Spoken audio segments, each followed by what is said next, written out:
Hey, I'm Anthony Ha from TechCrunch. I'm here with Jay Bregman, the founder and CEO of Hailo, and you just got off stage, and where you guys had a pretty fun discussion, and then maybe something that you had some, actually exciting news in the last few days about your beta program that you talked about a little bit. Maybe you could tell us a little bit more about it right now. So as Srini said in the panel last week, there was a decision by a New York court that allowed e-hailing and e-payment in New York City taxis.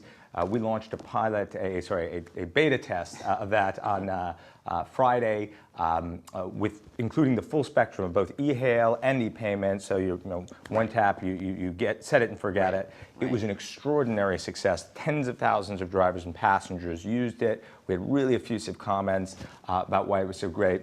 That led to a meeting with the TLC where they have agreed to take that program into the pilot program that they have.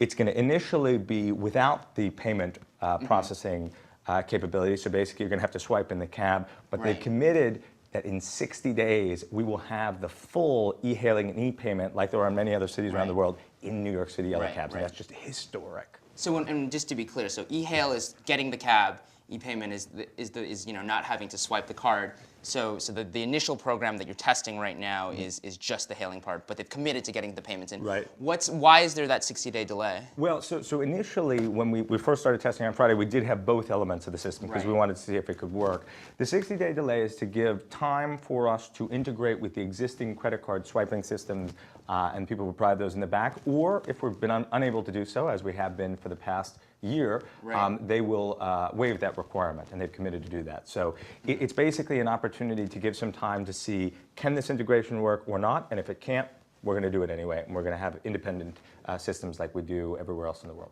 Right. So you've talked about this idea of, I think on stage about, rolling out to different markets, and I think one of the ideas was just sort of accommodating the needs of different markets. What do you think is sort of unique about sort of launching in New York, and what's going to be maybe some of the lessons you can also take to other geographies as you continue to expand? So yeah, absolutely. So I was born here, went to London for 15 years, came back almost exactly a year ago, living in a hotel because the TLC had indicated that actually this technology, they wanted it in New York. Right. Everything is different here. But everything is also the same. And really, it starts out with the drivers. So the problems that drivers have, that in New York, they spend 40% of their time desperately looking for fares, and people find it difficult to get a taxi, are exactly the same as anywhere else in the world.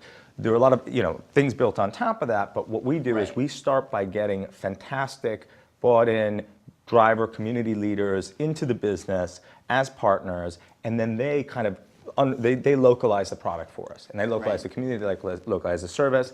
We then bring the regulators into the fold, and we wind up with a system that works for a particular city, but is built on a platform that is globally scalable. Right. So I think that gets into one of the other things you mentioned, and you said, that I think a lot of people sort of have this idea of this sort of the taxi lobby, and you said, no, we've got to make this work for both the riders and the drivers.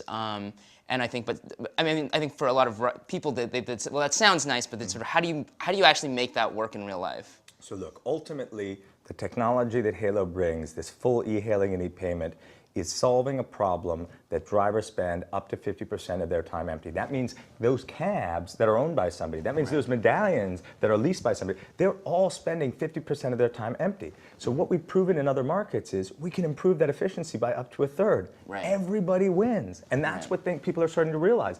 If you look at the lawsuit that was filed in New York against by the black cars against the TLC to try and stop this e-hail program, the largest medallion association in New York City, they joined the TLC side for once, and our side, in arguing for this technology because they realize it's the future of the market. And so every market goes through an education process to get to that point, but ultimately, that's where it is. And it's our job, really, to educate the drivers, the passengers, the regulators, and the existing market participants that Hailo is great for them. Right. So I know you've got Ghostin, but one thing I did want to sort of dig into a little bit more is you mentioned, sort of working with the regulators, and particularly with the dynamics of this panel, I think it was very much sort of you and the guy from New York with against sort of the sidecar. I mean, but I have to imagine you've been in that on the other side too, where you're really frustrated and feel like. I mean, look, I talked to Sunil. I think the idea of ride sharing is fantastic. I love it. I mean, anything that can bring innovation and solves inefficiency is great.